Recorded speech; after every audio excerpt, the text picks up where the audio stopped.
Welcome to the USU Career Studio podcast that helps you navigate your career path. If you enjoyed this episode, make sure to tell your friends and family all about it. Subscribe to our podcast on Apple, Spotify, YouTube, or anywhere else you listen to get access to our newest content. Thanks for joining us for our Friday face-to-face episode. I'm Marissa Armistead, your host, and I'm excited to welcome alum and Seed Foundation Project Manager Shashank Chauhan to the show. Hey, Marissa. Great to be here and great to join you. Looking forward to discussing some stuff with you. Yeah, we're so excited to have you on the podcast, especially, this month we're really focusing in on the College of Humanities and Social Sciences. And I know a lot of students have a lot of questions about where their degrees are going to take them in this college. So I am so excited to have you here today. And I'd love to actually start by just learning a little bit more about you. So if you don't mind, share with us a little bit of your kind of educational/career pathway and how that led you to the Seed Foundation. Right.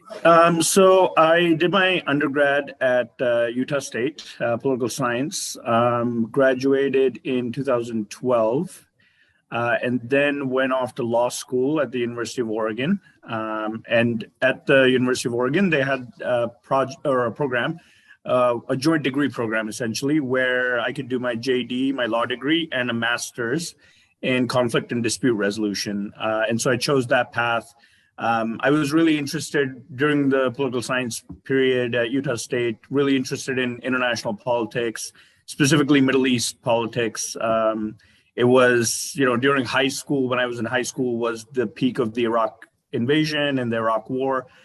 So I was very interested already and sort of familiar with things. And I think Utah State it gave me an opportunity, the political science department, to really start exploring some of these areas or topics I was interested in.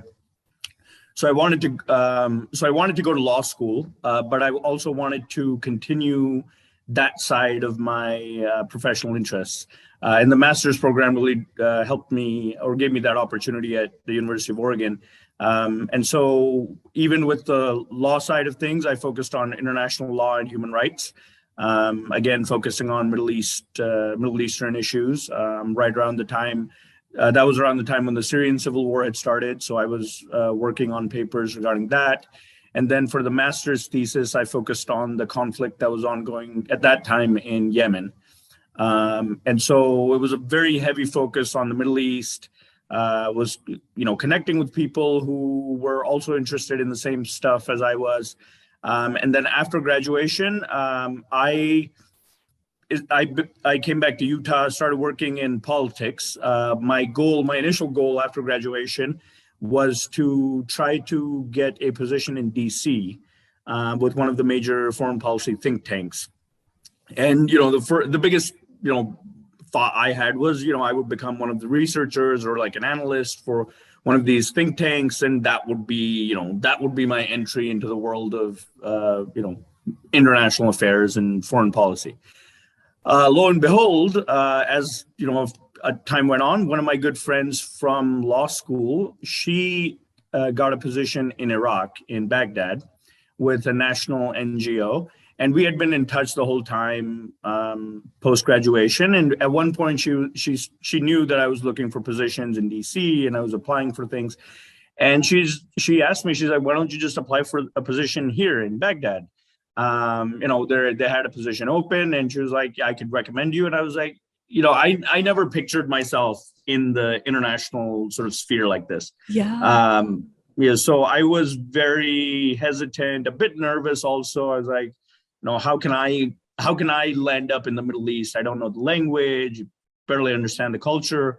I've read all these books about the Middle East, but that doesn't give me any sort of expertise to really go there. But she kept insisting. And so I was like, okay, fine. Worst case, let me just apply. It doesn't hurt to apply. Right. Most likely they won't accept my application or they won't take me up on for the position, but I'll apply. So I applied, and a couple of weeks later, I get an email saying, hey, we would like to interview you. And I was like, okay, well, one interview is fine. Right. Definitely not going to get the second one. So I do the first interview. A week later, they're like, all right, we're really interested. We'd like to interview you again for the second interview. And by that time, I was pretty much set that they were not going to accept me. I was like, okay, fine. You've reached the furthest you're going to get here. So I was like, okay, I'll do the second interview, finished the interview, and pretty much was set that fine. I mean, it was a great experience. I got to talk to these people, but nothing's gonna come out of it. Again, 2.5 weeks later, job offer on the table. We'd like to have you come to Baghdad in a month or so, and are you willing to take this offer? And at that point, it felt very much like my world had just completely shifted, because I was very much in line or thinking that I would be working on the domestic side of things, that I would be sitting in DC. The furthest I was thinking was that, maybe I would get an opportunity to work within the US government, and I would have a position which would allow me to travel internationally, but I would be based in DC. Never did I think that I would be working in international humanitarian aid. Never did I think I would be working in a field position like in Iraq. But with the opportunity, with what it presented, I was like, okay, let's just throw caution to the wind and let's just go for it. So that's how I basically ended up in Iraq in 2018. And then I was in Iraq from October of 2018 to August of 2020.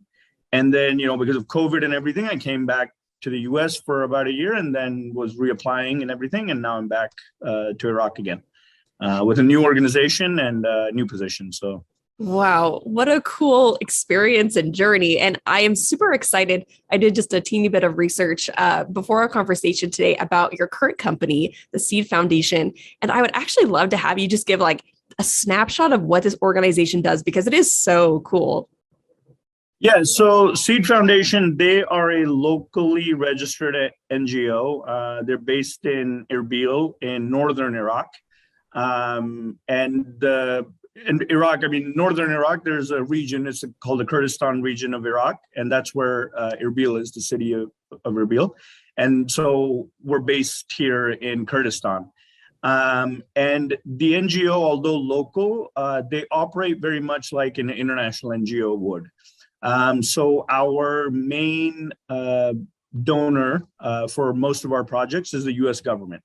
Our executive director has worked extensively with the U.S. State Department.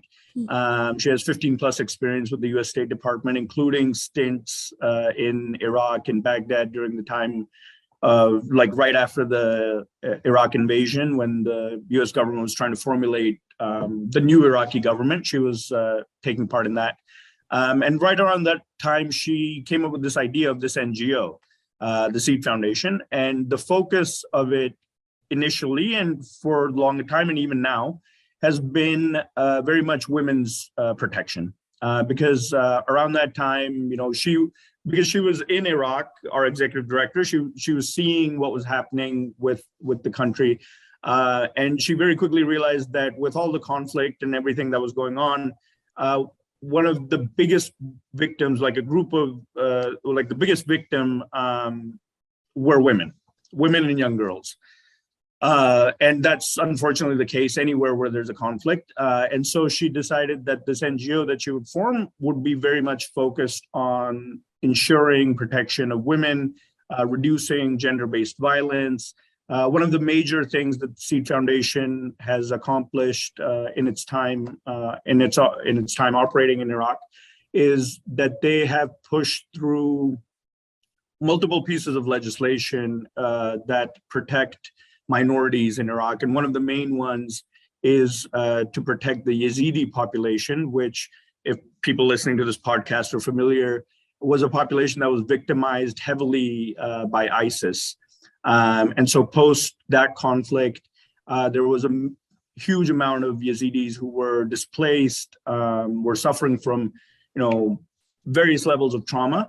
And because of the work that the Seed Foundation did, the government of Iraq legislated this bill essentially called the Yazidi Protection Act, which allows for government resources to be allocated to specifically protecting these Yazidis who have been victimized by ISIS, and get them the help they need. Another major part of our work in Iraq is the anti-trafficking program. So SEED has done a lot of work throughout Iraq to prevent and help, prevent trafficking and then help victims of trafficking by, training police forces and recognizing how trafficking networks work, assisting in investigations of trafficking networks, assisting in assistance of the victims post, these networks breaking down and the police basically rescuing these victims. And then now with the project I'm working on, we are working to reduce gender-based violence in northern Iraq. And also, part of that is to assist women who have been victimized by the conflicts that have happened here. And then another very interesting component of the project is to quote unquote transform masculinities. And that would mean to essentially train young men and older men, Iraqi men, to really basically rethink their sort of thought processes when it comes to women in the household and try to erase a good amount of the gender inequalities that exist in society here, particularly. So that's the project that we're doing. It's part of a larger project, a larger program that the US government has started to stabilize Iraq post-ISIS. So that's the work the Seed Foundation is doing and a little bit of what the work I'm doing within the organization. Wow. I mean, this is deep and heavy work that is going on. And I'm so impressed that you've been able to kind of find a niche. I'm really curious, so as a project manager, project managers can do a multitude of things across, different industries. I'm curious, what does that role look like for you? So, that's an interesting question. So for me, and it's different within every organization. I mean, even within the humanitarian sector, a project manager working for, let's say, the International Rescue Committee, IRC, will maybe doing different tasks than I'm doing with Seed Foundation. So my, task, if I was to sort of briefly summarize them, is to essentially oversee the project. We have, three major components of the project, and we have experts that are working in all three of the components. So, for example, one component is to provide legal services to individuals who need them in our sort of targeted population that we're assisting. So we do have local legal experts who are working with us, who are employed by Seed Foundation, who are assisting in developing and setting up processes to assist this population. And then my role, for example, for that component is to just do a lot of coordination work, make sure that things are happening at the right time, make sure all the budgetary processes are moving forward.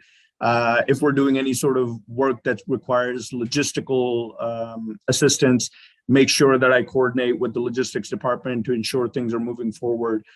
So a lot of it day to day is just ensuring that the project is moving forward. And that allows me to really sort of jump all around the project and sort of gain this broad-based knowledge about this very large project, and also have a very centralized role in the implementation of it. So, for example, a lot of times things just won't get done. Like I'm in every meeting, even though I'm not an expert in whatever. Let's say we're, the gender inequality stuff we're doing, the transforming masculinities. I'm not a gender expert by any means, but I'm sitting in all of those meetings because otherwise, the experts, great, they can come up with all these plans and things that they want to do, but to really execute them on the ground level, they need a project manager to sit there and make sure all the pieces are being coordinated at the right time and in the right place, and things are just getting done. So that's basically my task in a nutshell. I love that. And that leads me to another question, which, if you had to pick maybe like a handful of skills, and these could be more technical or maybe they're more interpersonal, what are some top skills that are a must for the type of work that you're doing? Right. So I think it's like a very mixed bag of skills. And I mean, I learned this too, that they're not, I mean, they're not skills that you learn in a classroom per se.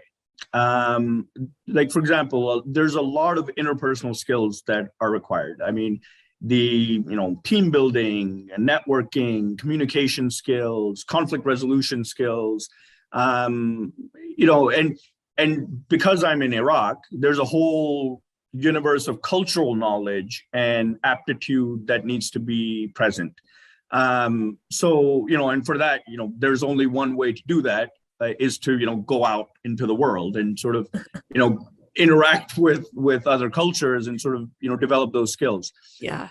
So there's a lot of these interpersonal skills, just basic sort of understanding of, I guess, human behavior, making sure, if things are getting sort of slowed down, figuring out how to convince people, how to get things moving, because everybody's busy, everybody's got a million tasks to do, but, I also need to have things move. So it's always this sort of, a lot of it's very much developing relationships, like developing these working relationships. So for example, even today, we have some work that we need the finance unit to do. I was chatting with my manager and sort of figuring out, like, how we can approach them, what can we do to get things moving. And she told me that, the best thing to do is just, hang out with them, go and say hi to them when you're walking, when you see them in the hallway, just chat with them during lunch and just sort of develop that personal relationship. Yeah. So when, an email from you shows up in their inbox, they're like, oh yeah, it's Shashank, what, he's that guy we were chatting the other day. Let's just do his one little thing, and so he can get on his way. So it's that sort of development of relationships, and then of course there's technical skills. One thing I would tell everybody is to learn Excel. Just learn it. Do whatever you need to do. I think because of the way technology has really spread throughout all the industries, these sort of technical computer skills are getting even more and more important as time goes on. And then, of course, any sort of like graduate level skills one can do. Like I recall you sort of mentioned this earlier, and I had this question, graduate with a political science degree, what are you going to do in the world? What's the next step? And I would say, just during the time you're doing your undergraduate degree, try to find whatever interests you, whatever drives your passion. I mean, political science is a huge area, from elections to data science to international studies to, whatever you can name. And I think a key thing any student can do to really help their career post undergraduate is to really figure out, through taking classes, through talking with professors, whatever, other things they can do, and just find what gets them excited. What's that one book in the world of political science that you really just want to read, that you'll read cover to cover, and won't get bored? For me, it was, any international politics class that I could sign up for, I signed up for. I wasn't ever planning to go to Latin America and do any work, but, I took the Latin American studies class, Latin American politics class. But just because, I had that passion to try to understand the world around me. So a lot of it's just find that passion, and then once you find it, things sort of start leading, or you find that pathway, and then you just sort of take that pathway.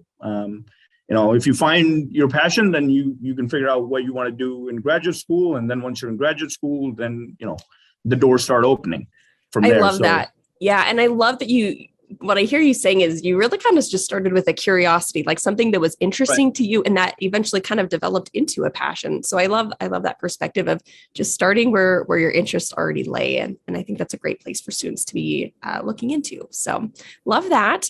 I also am really curious. So I'm sure with this type of work, there are some ultimate highs where you just say, wow, like I love the work that I do. It is so meaningful. And I'm sure there are also some times where you're like, this is so hard. So do you have any any highs or lows that you want to share with us about this type of work or this job? I have both. And this is something that I constantly sort of think about, especially with the work that I'm doing.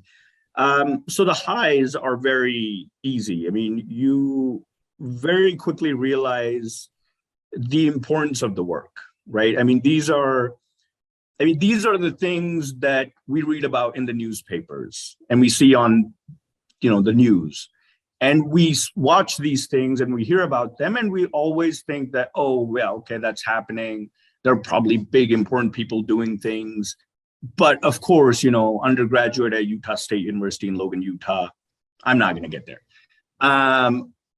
So the highs are even with the work that I'm doing right now. I mean, every day I'm seeing these documents, with the official, State Department logo and with all these people listed who are very important people in DC. And so you see that, this is a major sort of the work that I'm doing is, quote unquote, as cliche as it sounds, changing nations. Like this is the work that changes nations. If we're successful, I mean, we're talking about a country that can have, multitude of pathways in front of it. And if we're successful in the work we're doing, then there's going to be a pathway that the nation of Iraq will take that hopefully down the road will lead to, prosperity for every Iraqi, versus a pathway which, there's divisions and there's problems that exist and continue to exist. So once those realizations show up, it's very humbling in that way. But the sort of lows on this front are, I would say, essentially the flip side of that. That especially with the work I'm doing now, with the sort of gender-based violence, reduction of gender-based violence work, you really get to see in a very real way how terrible things are in the world. And I think it takes a certain amount of maturity, aptitude, whatever you want to call it, to really be able to, immerse oneself into this work, because there's no other way to do it. I mean, you have to immerse yourself. Otherwise, there's no half-hearted methodology that one can approach this work with. It takes a certain amount of sort of internal fortitude to immerse oneself into this work but not be personally affected by it. And that's been one of my sort of, I guess a learning curve, a sort of lessons learned sort of thing for myself personally, because, before 2018, I had never experienced this sort of work. I had done some internship abroad, which took me to, a Palestinian refugee camp or anything like that. So once I arrived in Iraq and really started seeing the issues and the problems that we were dealing with, there were moments where you start feeling completely at a loss, that little old me can't deal with such an immense problem. But I think that sort of those sort of repetitive emotions and a good amount of introspection, a good amount of sort of spending time with oneself and really going through and understanding what the motivation is that's bringing me here or bringing anybody here, helps sort of develop that maturity. And I think even the lows, I mean, the highs are obviously helping build confidence and maturity and all these great things. But I think the lows can also help in that way, because they really show that, okay, this is the worst this can be. So if you can handle the worst anything can be, then that's growth. That's the growth that this sort of world and this field really needs. I mean, I don't think there will be anybody in the humanitarian sector that would want humanitarian aid professionals that are not confident in their own ability to handle some of these things.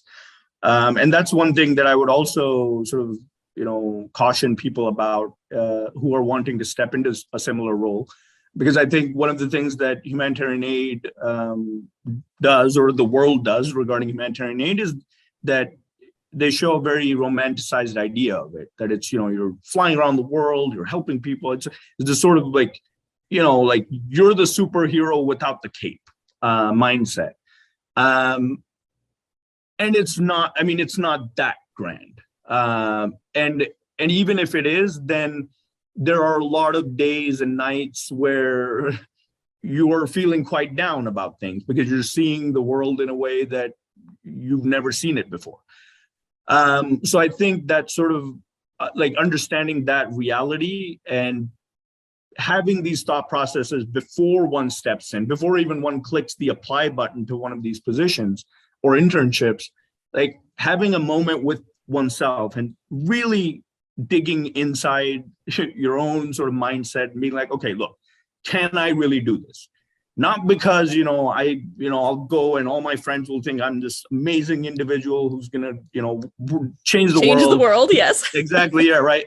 And not because of what my professors think, or not because of what my parents think, but really, can I step into this role? Because at the end of the day, when you're in, like for me, when I'm in Iraq or somebody's in Afghanistan or South Sudan or wherever, nobody else is there. None of your friends are there. None of your parents, like family, colleague, nobody's there. All of that is back home.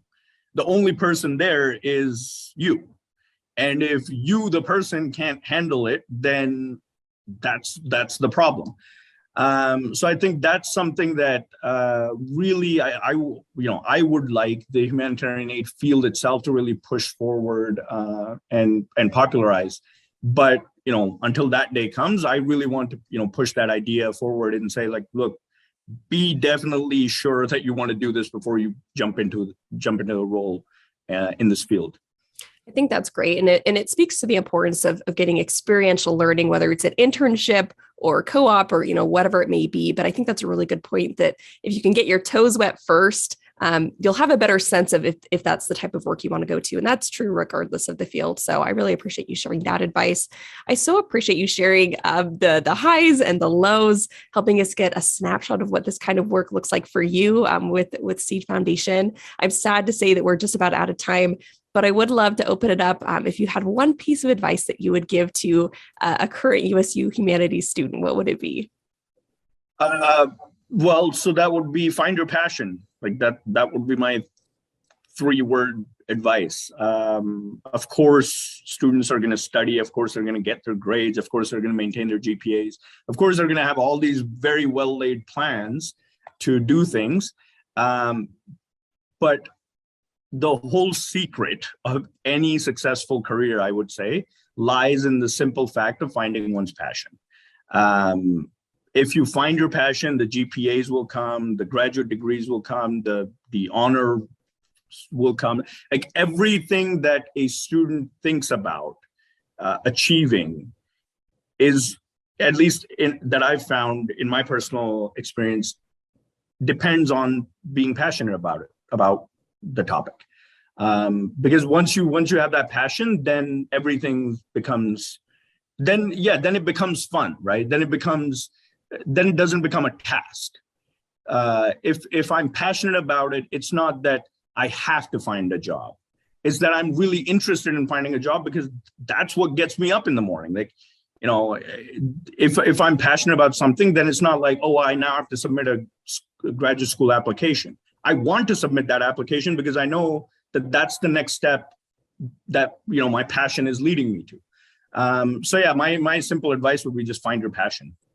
Find out what gets you excited. So yeah, I love that. What a great note to end on. Find out what gets you excited. And I love that through your work, you've been able to develop such a strong passion for the work that you do. So Shashank, thank you so much for taking the time out of your busy day, despite the probably not super convenient timing that you are working with.